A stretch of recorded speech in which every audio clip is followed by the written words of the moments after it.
Hi friends, welcome back to my channel Maha garden. இதுவும் பார்க்க போகிறது காராமணி செடி. இந்த காராமணி செடியில் வந்து நிறைய காய்கள் வந்து நல்லா பெருசாகிட்டு வருது. அதில் கொஞ்சம் ஒரு 5-6 காய் வந்து கொஞ்சம் பெருசாகிருக்கு. அதை மட்டும் அறுவடை பண்ணிப்போம். பாருங்கள், இந்த செடி வந்து நல்ல மேலே வரைக்கும் ஷீட் வரைக்கும் மேலே படர்ந்து போயிட்டுருக்கு. இந்த பக்கமாகவும் படர்ந்து போயிட்டுருக்கு. பரவாயில்ல, இது ஒரு நல்ல அறுவடையை கொடுக்கணும்னு நினைக்கிறேன். நிறைய பூக்களும் வச்சுருக்கு. இப்போதைக்கு பெருசான காய்களை மட்டும் பறித்து எடுத்துப்போம். பாருங்கள், எவ்வளவு நல்லா நீளமாக இருக்குது. இன்னுமே கொஞ்சம் நீளமாக வரும். காராமணி செடி வந்து கீழே க்ரோ பேக்கில் தான் வச்சுருக்கேன், நிலத்தில் வைக்கலை. ஆனால் க்ரோ பேக்கை வந்து அடியிலோடி நிலத்துக்கு போயிருக்கும் வேர்னு நினைக்கிறேன். அதான் ரொம்ப பெருசாக வருது செடி. நல்லா படர்ந்தும் போயிருக்கு மேலே வரைக்கும். பாருங்கள், 3-4 காய்கள் 5 காய்கள் அறுவடை பண்ணியிருக்கேன். இன்னும் கொஞ்சம் நிறைய அறுவடை கிடைக்கும். இது வந்து ஊட்டி ரோஜா. ஊட்டி ரோஸ் ஃபஸ்ட்டு முதல்ல வாங்கினது. இதில் ஒரு 3 பூக்கள் பூத்துருக்கு இன்றைக்கி. ஒரு பூ வந்து லைட் கலராக இருக்குது, இன்னும் 2 வந்து கொஞ்சம் டார்க் கலரில் இருக்குது. ஒரே நேரத்தில் 3 பூக்கள் பூத்துருக்கு. நல்ல கலர் வந்து ரெட் கலர் வந்து நல்லா டார்க் கலராக இருக்குது பாருங்கள்.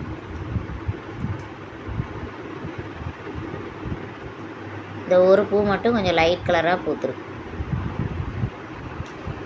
இது வந்து double colour, orange and yellow.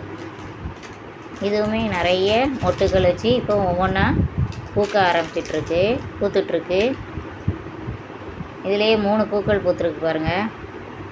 First மஞ்சள் கலரில் இருக்கும், அப்புறம் ஆரஞ்சாக மாறிடும் டார்க்காக. இது தக்காளி செடி. தக்காளியில் வந்து ரொம்ப பெரிய தக்காளிலாம் இல்லை, ஏன்னா ஒரே தொட்டியில் 2 செடி இருக்கிறனால ஓரளவுக்கு தான் சைஸ் வந்து பெருசாக ஓரளவுக்கு தான் இருக்குது, ரொம்ப பெருசு இல்லை. அதை வந்து பழுத்ததை மட்டும் இன்றைக்கி அறுவடை பண்ணிப்போம்.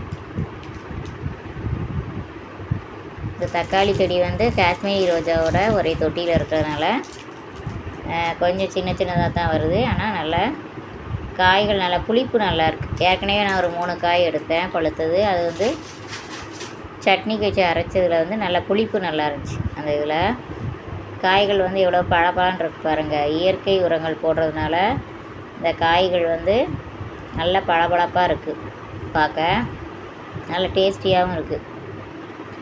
இது குண்டு வெள்ளரி. இந்த குண்டு வெள்ளரியில் இன்னும் காய்கள் பிடிக்க ஆரம்பிக்கலை. ஆண் பூக்களாக தான் இருக்குது, அவ்வளவும் இன்னும் பெண் பூக்கள் வரல. இது வந்து நல்ல பெருசாக வரும் இந்த வெள்ளரி. ஆனால் தொட்டி சைஸ் சின்னதாக இருக்கிறதுனால கொஞ்சம் சின்னதாக தான் வரும்னு நினைக்கிறேன். இதை வீட்டுக்கு காய்கறி வாங்கும்போது அதுலேருந்து போட்ட விதை வந்து முளைச்சி வந்து ஒரு செடி மட்டும் வந்திருக்கு. இதில் 2-3 பிரான்ச்சஸ் போகுது. ஆனால் இன்னும் பெண் பூக்கள் வைக்க ஆரம்பிக்கலை, அவ்வளவுமே ஆண் பூக்களாக தான் பூத்துட்ருக்கு. இதில் வந்து காய் போட்டவுடனே அப்டேட் பண்ணுறேன். குண்டு வெள்ளரி செடி. இது மக்காச்சோளம். இந்த மக்காச்சோளமும் எவ்வளோ ஹைட்டுக்கு போயிட்டு பாருங்கள். ஒரு 4 அடிக்கு மேலேயே மக்காச்சோளம் பெருசாக உயரமாக போயிட்டுருக்கு. ஆனால் இன்னும் பூக்கள் அதில் மேலே மண் தொட்டியில், பெரிய மண் தொட்டியில் தான் வச்சுருக்கேன். பாருங்கள், அதோட ஹைட்டை பாருங்கள். ஃபஸ்ட்டோட அந்த மேலே அந்த கொடியை தாண்டி மேலேயே போயிடுச்சு. அது காய்கள் எப்போ பிடிக்குன்னு தெரியல, முதல்ல வளர்க்குறதுனால. உங்களுக்கு தெரிஞ்சால் கமெண்ட்டில் போட்டு விடுங்க. ஓரளவுக்கு ஹைட் வச்சு மேலே போயிடுச்சு. கீழே உள்ளதெல்லாம் பழுத்து விழுந்துருச்சு.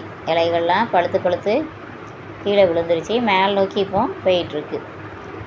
பார்ப்பேன், இதுக்கு காய்கள் வச்சா அப்டேட் கொடுக்குறேன்.